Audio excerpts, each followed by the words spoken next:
Greetings and salutations, friends and benefactors. My name is Cammie. My pronouns are they, them. This is my friend Maddy. Hi, I'm Maddy. My pronouns are she, her. We had to deliberately kind of swoop in so you can see our skirts because they're mostly out of frame. And hers are prettier than mine, so it felt important to include them. So, a little bit about you. What's your astrological sign and your lunar sign? I am an Aries. Wonderful. And were we doing all of the signs? The lunar sign, yeah. Okay, so I'm a Pisces moon. Oh no, I meant the Chinese zodiac sign. Oh, I'm an Earth dragon then. Earth dragon, yes. Earth snake. Oh, there you go. Earth is fun because it's the only one that is both yin and yang out of the 5 cycle ones. Oh, interesting. There's earth, fire, metal, wood, and water. There we go. Hold on. I'm impressed that you remembered them all, frankly.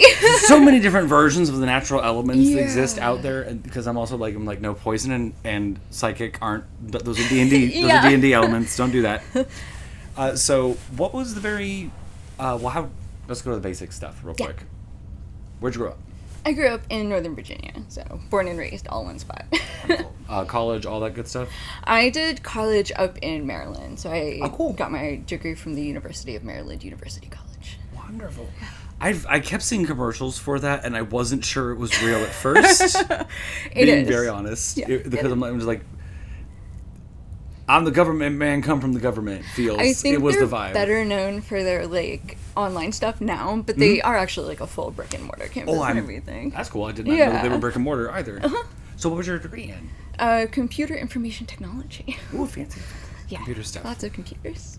I took one HTML class back in high school, dating myself, and I think that and MySpace was about the end of my computer stuff. I can Microsoft Word real good. I can PowerPoint. But I'm not very good at programming. That's why it's computer information technology and not programming. And this is why I don't do any of it, because I don't understand the difference. Yeah. I'm going to stick to my lane. So after college and all of that, if I can read my notes here, anything fun and interesting and defining for you growing up that you can remember? So I started ballet when I was 3. So, Dustin and I actually met when I was, about 13, I think it was, and I switched studios, so that was fun. So we've known each other for quite a while. That's wonderful.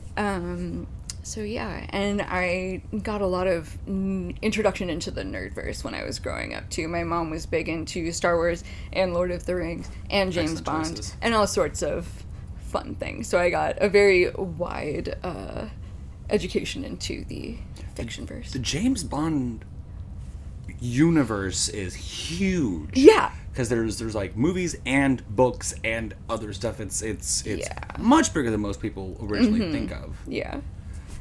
That's cool. I've not encountered the James Bond fandom before.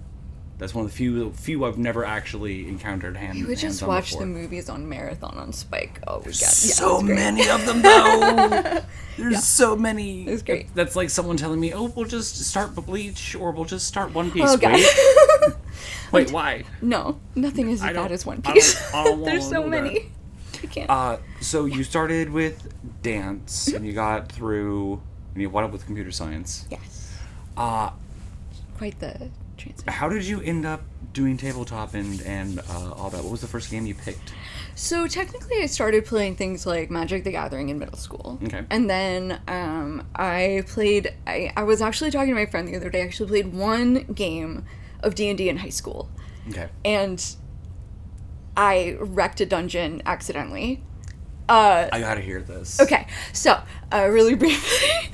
So it was a level 12 group. So they handed me a level 12 wizard for my first ever game. I'd never played before. Several things wrong with that statement already. I mean, we were young. We were young. We didn't know what we were doing. Obviously.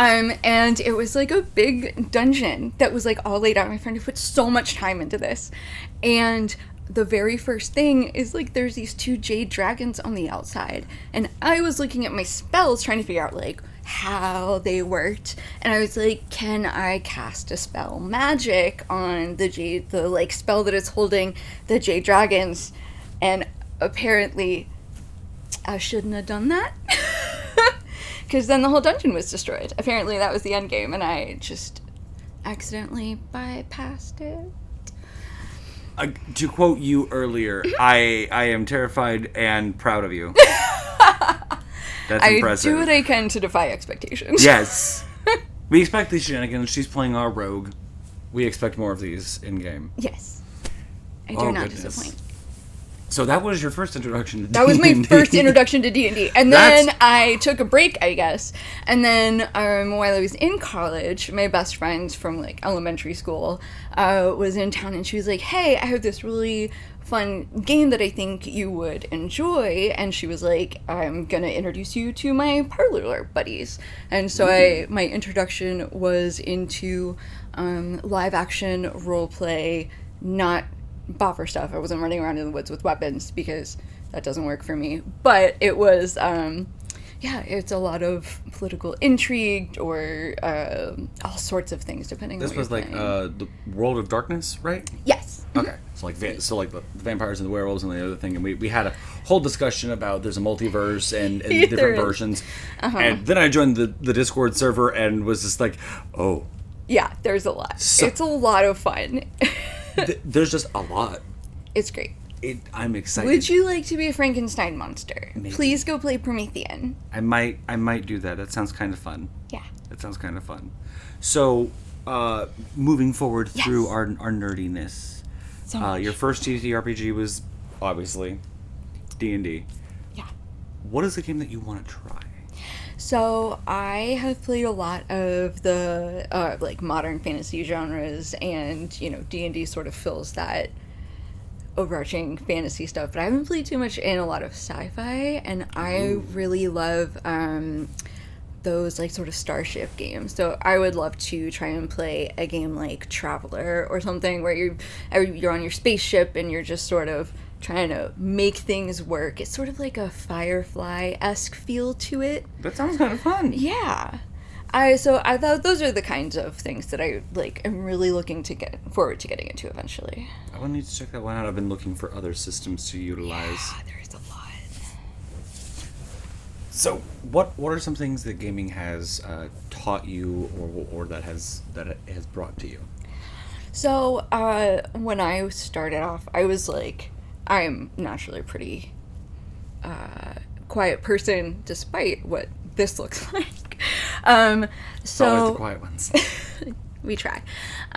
So really, I was walking into my first ever LARPing game being very nervous and anxious, and I've always been that person. And through sort of the act of embodying these characters and walking around and just interacting with so many people in so many different venues, it really sort of helped me be able to be more confident just in how I presented myself, and also at the same time allowed me to explore a lot of different personalities and sort of it's weird in a way.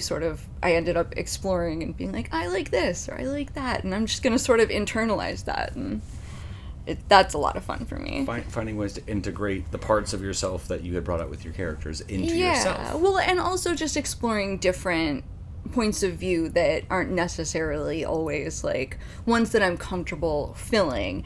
It's helpful sometimes to sort of play that character and be like, oh, I can actually be more comfortable this way. Like, you kind of get some practice in there with a group of people who are also like just being somebody that they aren't normally. Oh yeah, it's really interesting to see how many people play markedly against type in LARPs specifically. I've played a few myself, and some of the ones I played were like real high stakes. Like there was a post-apocalypse one where that's always fun. Well, you signed a waiver, and like I took a night shift as monster shift, because in most LARPs you play an NPC as part of your ticket or something, and my NPC monster special gift was we could slither in through like window cracks and whatnot. Oh, goodness. It was some weird Fallout stuff. I was basically like Slender Man zombie.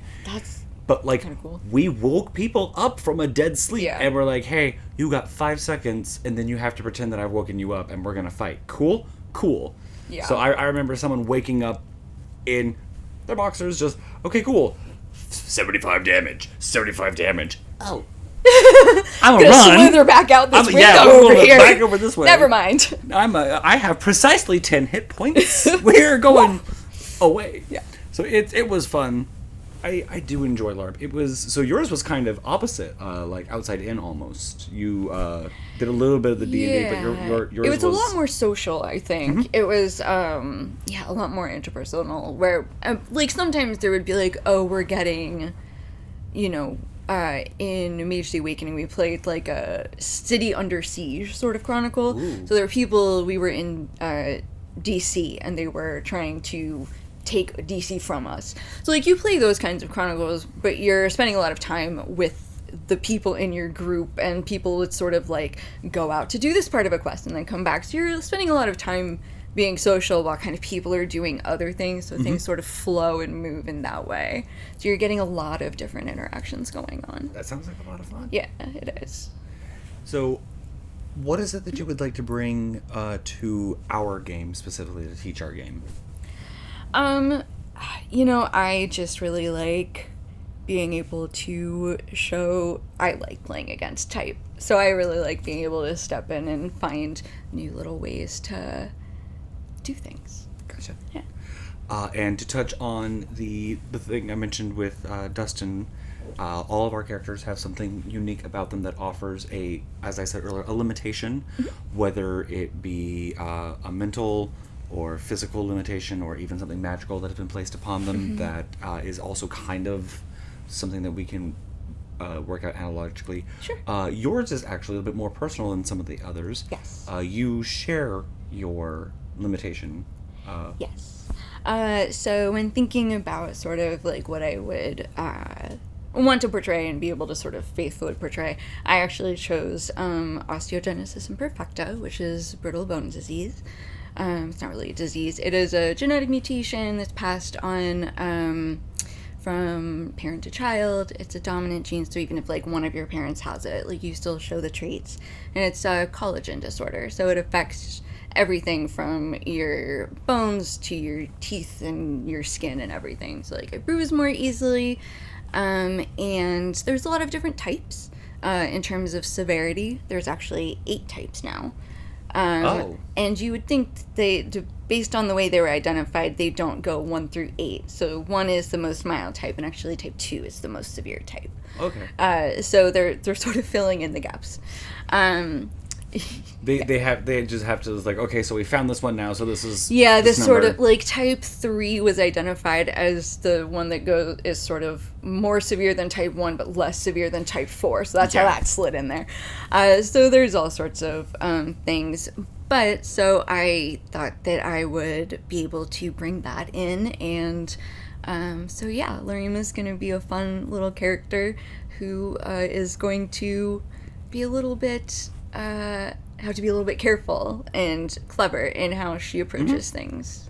Yeah, I'm excited. We've had some conversations about how she's going to find her way around, and I'm excited. Yeah, she's a fun character. I have the silhouette of her opening scene burned in the back of my brain. Oh, me too. I'm so excited. I'm very excited for that. So we've talked about Larima a little bit. So one last thing before I let you go, my little side. Oh no, I forgot to ask. Who's your favorite OC that you've made for yourself? Yeah. So my favorite character I think that I've ever made, her name was Pixel, and she was a mage. But she was a mage who carried around guns because, as we all know, you can't counterspell bullets. This is true. So she started out with a deep distrust of people, and then ended up through a lot of work on herself and a lot of work with other people, ended up sort of being the caretaker of the city that we were playing in, and sort of the security force, and making sure that people weren't sneaking in to take our city from us. Accidentally in charge. Accidentally in charge, very much so. She had no intention of doing that, so, yeah. And you got a character or an archetype that you would like to play that you haven't had a chance? Honestly, not in particular, although I haven't actually played a sharpshooter in a tabletop game. Okay. So that's definitely something that I should do, since that's normally what I play. In like video games and stuff, I'm always sort of like a sniper or something. Yeah, kill it before it gets to me. And I don't play that in tabletop games, and I don't really know why I haven't chosen that one. Playing yet. a rogue. That's true. This might be that Opportunities. one. Kill it before it gets to me so it can't hit me. Ooh. And I'm sitting here thinking, I'm just like, imagine Sniper with her background, with her little magic thing. We'll talk about that later. We will. We will talk a lot about that. Side quest. Yes. As before, based on what you know about yourself, if you were a level 6 character, and we're talking basic classes and multi-classes here, what do you think your mix would be as a level 6? So, I think that I would definitely sort of have that arcane trickster vibe. Okay. Definitely going that route. I do like being sneaky and under the radar with just a little bit of flair. So that's definitely in there. I think also I was looking at it a little bit more, and the sorcerer clockwork soul. Interesting. Yeah, a little bit of that. And then I do also occasionally have a little bit of that paladin vibe that comes out, but that's very rarely. That sense of I'm gonna play a trick and it's gonna be rough, but it's gonna be rough on the right person. I feel like that's just a smidge of vengeance. A little bit. No, we go devotion. We go, oh, you're picking on somebody that's not your own size, so we're going to take you down a peg. That feels right. There's a whole lot of big sib and mom friend vibe in our group. There is. I kind of cultivate that. It's not a bad vibe. No, it's really nice. It's a lot of fun. It was wonderful talking to you. Yeah. And I look forward to playing with you. I look forward to playing with you. Thanks. Bye. Bye.